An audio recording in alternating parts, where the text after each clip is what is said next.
వాడిని. ఒకడిని ప్రేమించిన నిన్ను నీ ఇష్టం లేకుండా వేరొకరికి ఇచ్చి పెళ్లి చేసేంత మూర్ఖుడిని కాదు. నువ్వు నిశ్చింతగా శాల్వుని వివాహం చేసుకోవచ్చు అని చెప్పి వెంటనే తన వద్దనున్న అశ్వము కలిగిన రథాన్ని ఇచ్చి భద్రంగా సాగనంపాడు. ఆ తర్వాత తాను అంబిక అంబాలికలతో కలిసి హస్తినాపురానికి చేరుకున్నాడు.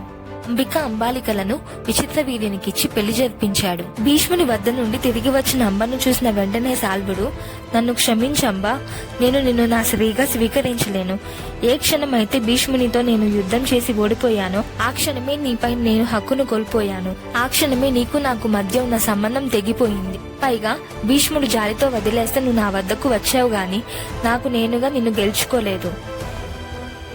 కాబట్టి నువ్వు నిస్సంకోచంగా నేను గెలుచుకున్న భీష్ముని దగ్గరికి వెళ్ళు. నాకు నీపై హక్కు లేదు, ఆశ కూడా లేదు అని శాల్వుడు అంబను తిరస్కరించాడు. శాల్వుని సమాధానానికి నివ్వెరపోయిన అంబ దిక్కుతోచకు వేరే గత్యంతరం లేక హస్తినాపురానికి వెళ్ళింది. విచిత్ర వీర్యునితో అంబిక అంబాలికలను ఇచ్చి పెళ్లి జరిపించిన భీష్ముడు అంబ హఠాత్తుగా తిరిగి రావడం చూసి ఆశ్చర్యపోయాడు.